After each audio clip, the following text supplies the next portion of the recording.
Welcome to lecture number 37, part 2 of 8051 microcontroller series. In this lecture, we will discuss more on serial communication in 8051. Already in lecture 37, part 1, we discussed basics of serial communication.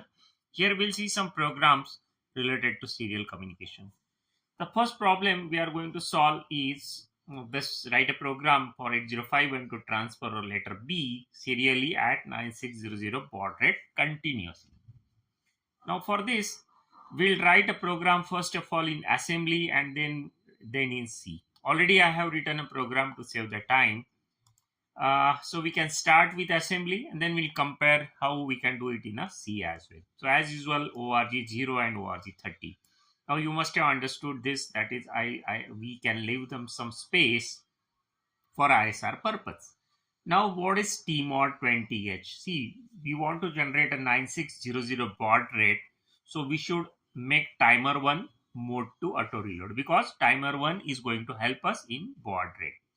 So this is a -3 to generate a 9600 baud rate as we discussed in previous lecture. So we are sending the TH1. The TH1, as we know from timer counter, that TH1 will save the count, initial count, and we reload it to TL as required. So initially we are setting both TH and TL with the initial count. Then we are clearing the timer flag and we can start the timer. Once the timer is started, the job of baud rate is done and it will be handled automatically. We don't need to see anything about that. Okay. Now we will feed SCON with 50H. Now what is SCON? We discussed in previous lecture. It's you can say. So here we need a mod, you can say mode 1, that is 8-bit and 1 stop bit. Okay. So that's why SM0, SM1 bits are 0, 1 and receiver enabled. In general, we keep receiver enabled. So overall, this is a 50H and initially RITI should be 0, other bits are 0. So we are loading 50H. When you convert this binary to hex, it is a 50H. So it is a 8-bit, 1 stop bit and receiver enabled. So once it is done, we are ready for serial communication. Baud rate is done. You can say SCON is ready. Now we will move B, the letter which is to be transferred into SBUF. As we know, once we put that character into SBUF, SBUF will send it on the TX line. So SBUF is will start sending in TX line. Now we'll check TI, transfer interrupt, to find out whether the character is completely finished or not. If transfer interrupt is not set, we'll remain here. Once the transfer interrupt is set, it is confirmed that data has been transferred. Then we'll clear the TI and we'll again repeat. We'll jump again, means again we'll send B. So when this program will run, it will continuously sending character B on a TXD line. If you connect computer on other part, you can say as a receiver, you will see B continuously coming on hyperterminal or some sort of software for serial communication. So in this way, this is a program in assembly language. Now the same program we can write in C language. So here is our main function is, see this TMOD 20, yes, we are sending hex number 20 here. So 20x, see 0x20 means hex number we are loading into that TMOD. Okay, this is same as this actually. Then TH1, TL1 -3, then TF1 clear, that is TF1 is equal to 0, timer start, that is TR1 is equal to 1, SCON is 0x50, that is a hex number 50 is loaded in SCON. Now SBUF 0x42, it's a ASCII character actually. ASCII of B is we can send into SBUF, same as this move SBUF comma hash character B, and we are waiting for TI to, while TI is equal to 0 means we are waiting for TI to become 1. So you can say that the microcontroller will stay here till TI is reset. Once TI is set, it will come down. We will reset TI, and while 1 means what? This will run in an infinite loop. So the same program what we write in assembly, we can write easily into C language. Now we'll do some more programs. We'll come to the next program.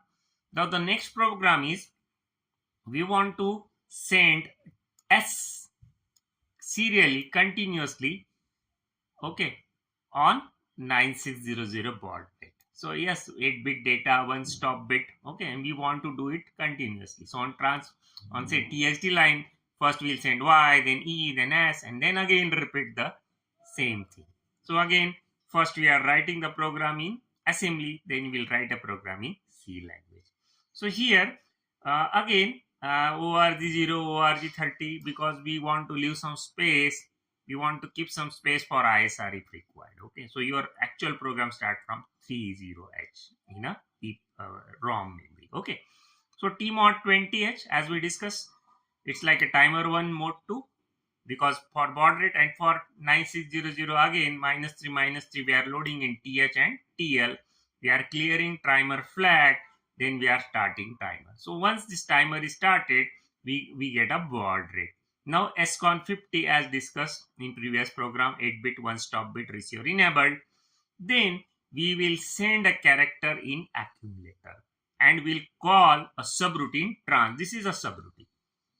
See, we want to send a data on TXD line, so we can move that character from accumulator into SBUF and we'll wait TI. Once TI is set, we'll clear the TI and we'll return. Where we'll return? First time we'll return here. Okay, after the call. So again, E will be loaded in accumulator and again we call the subroutine and again E will be sent on the TXD line. So again we'll come here, though now S will be loaded in accumulator, again we'll call the subroutine and S will be sent on the TXD line and S jump again will take us back here. So again Y will send, again E, again S, and this process will repeat continuously. So we are sending YES continuously at 9600 baud rate on a TXD line. Okay, now same program we can write in C language. Now see, important point, the trans is a subroutine. Here trans is a function. Whatever we write as a subroutine in assembly language will be in C will be a function.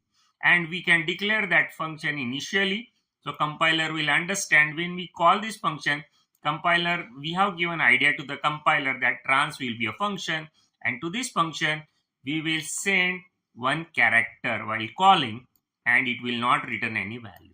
So parameter, and see the parameter is unsigned character.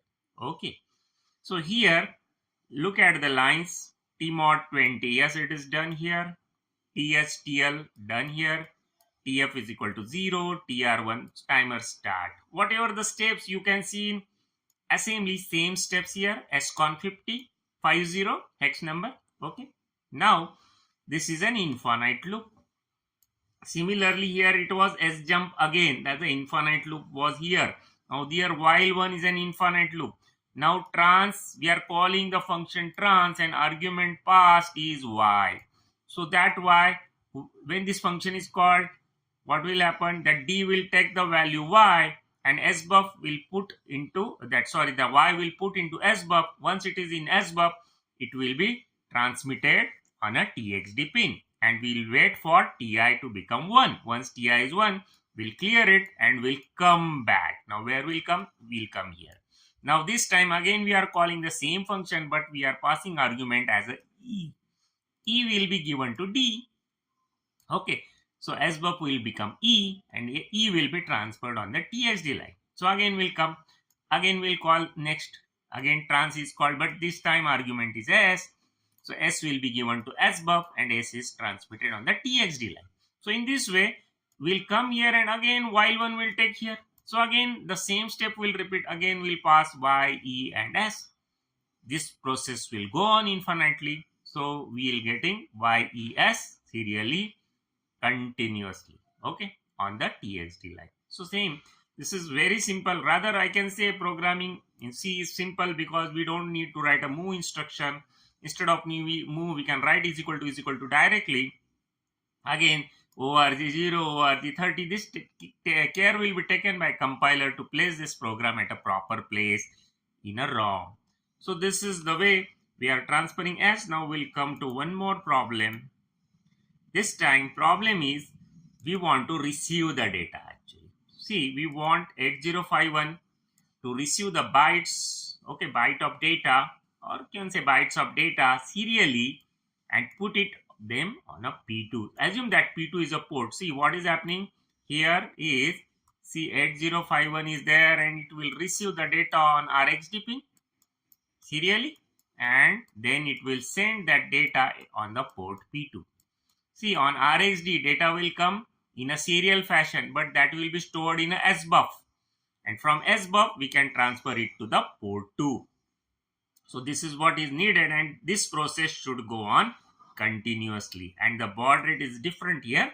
We want 4800. So accordingly, see again, ORG0, ORG30 as discussed previously also. So we are sending 20H into T mod for timer 1, mode 2 auto reload. And this -6 why? Because we want 4800 baud rate. Okay. Actually, we can sufficiently load it into TH1, but we are maintaining from the beginning TH, TL should be same, and TL will be doing a counting.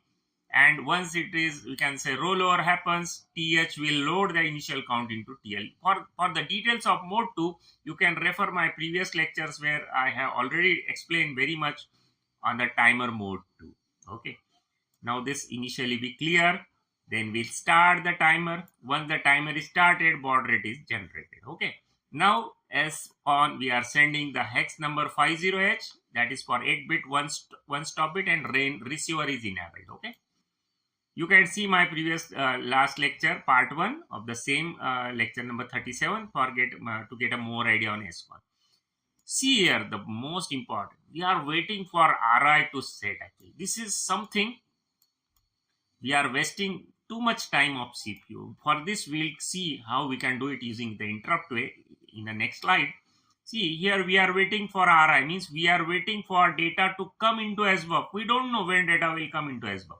We are just waiting for RI to become set. Once RI is set, we'll come down, we'll clear the RI, and whatever is available in SBUF will transfer into accumulator, and finally accumulator to the port 2. Actually, assembly has assembly instruction available is with reference to accumulator. So although we want to send it to P2, but we'll take that data from SBUF to accumulator and then accumulator to the P2.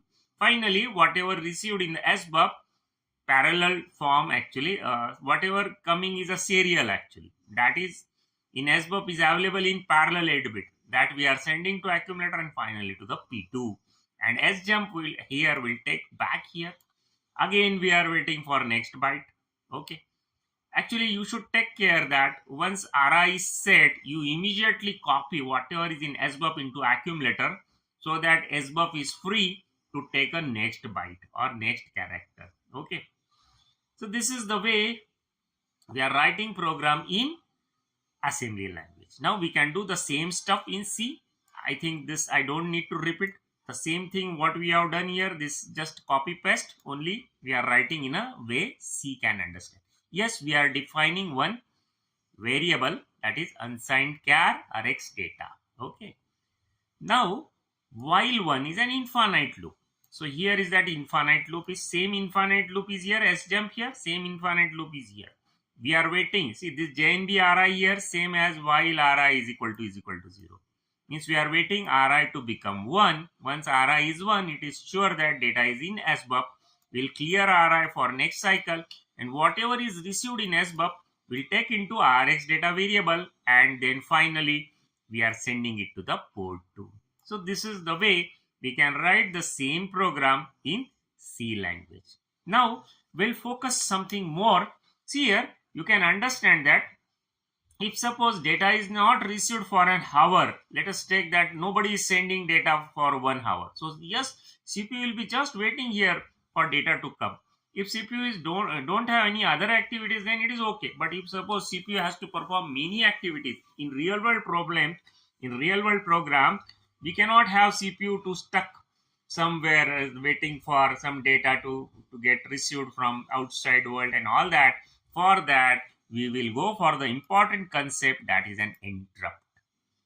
In interrupt, actually, we can activate the interrupt for serial communication using interrupt enable register. Now this is important SFR. Already we discussed this SFR in the chapter of timer counter, where we were discussing how to make timer and counter into interrupt way. Now same is here. This ES bit we should make 1, and this EA is a global bit, that should be also 1, and other bit we can make 0 if we don't want other interrupts for a timing. So we can send this information into interrupt enable. Once interrupt is enabled, what will happen when RI or TI, whatever is set, the CPU will just move into ISR. That ISR can be written at a specific address 0023H. That's why we are keeping space from 0 to 30H. Why we are keeping that space? Because we can write different ISRs in the remaining space. Okay. For this, we can write an assembly ORG23H, and we write some code that we need to perform. Okay, when interrupt arises or when RI or TI is happened. Normally for TI, we don't prefer interrupt, but for RI, yes, interrupt is more preferable. Okay, so TI and RI both can take CPU to which address? 23H. This is a vector address, and for that IE.4, that this bit should be 1. Of course, this bit should also be 1. And mostly we are using interrupt for receiving, not for transfer, because transfer happens immediately. So TI will be immediately set. So we generally don't go for interrupt way for transferring, but for receiving, yes, interrupt is most important. Now see, the same program we will write using an interrupt. Actually, we were waiting for data to come. So we were doing that job in assembly or in C by using this type of instruction. Okay, this is what we are waiting RI to become set. So CPU was wasting time. Now we will not do this type of instruction. Okay, CPU can do other activities, and once data is received, CPU will get interrupted and will move to one ISR and do the activities. This is what something I have done here. Now we can start. I will start explaining. See, the same problem you can solve using the assembly language also, but I am just using a C routine for this. For C, we don't write the addresses like 23 and all that.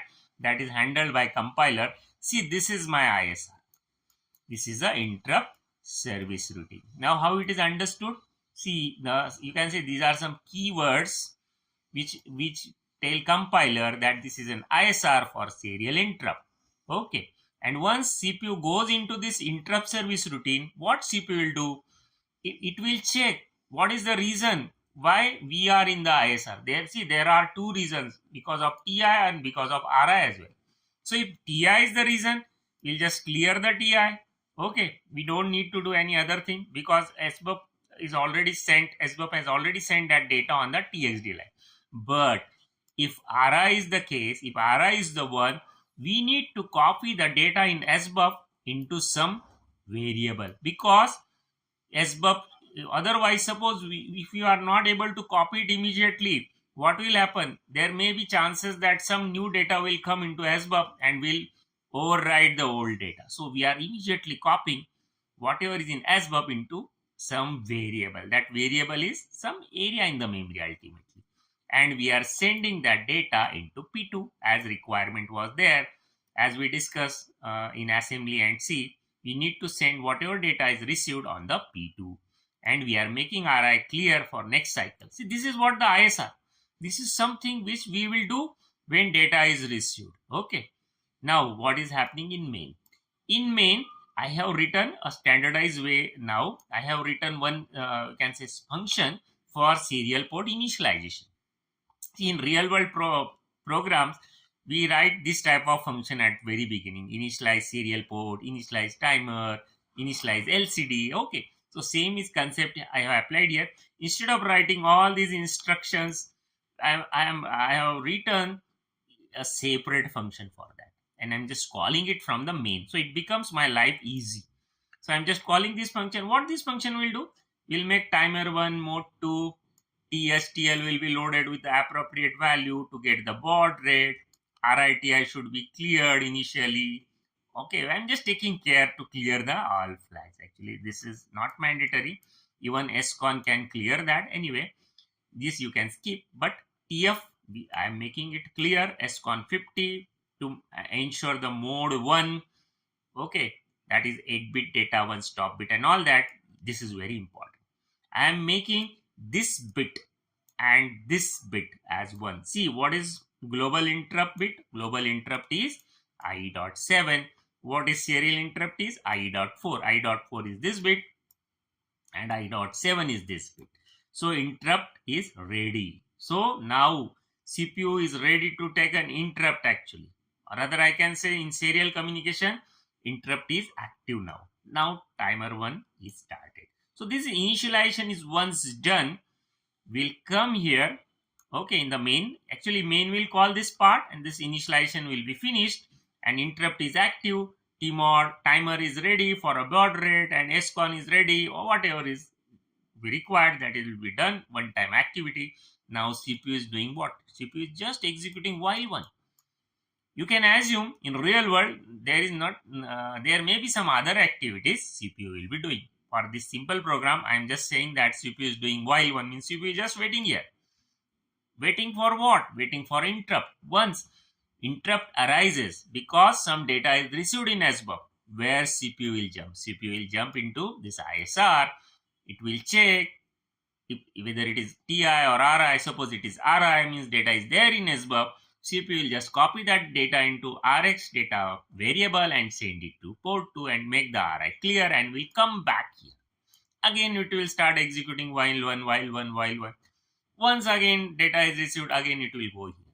So now what we can say, CPU is not waiting for RI to become 1 actually. CPU is doing some other activities. Forget that. There may be some other functions here. Some other activities there. Not only while one. While one is just for an example. There may be some other activities CPU will do. And once it is interrupted, it will go here. Otherwise, it will be doing its own task. So it is not wasting, say, CPU is not wasting a time for RI to become 1. This is most important of what ISR is. So in real world application, we will use ISR at maximum places. So CPU will be free doing some other activities. This is what importance about the interrupts. Thanks for watching.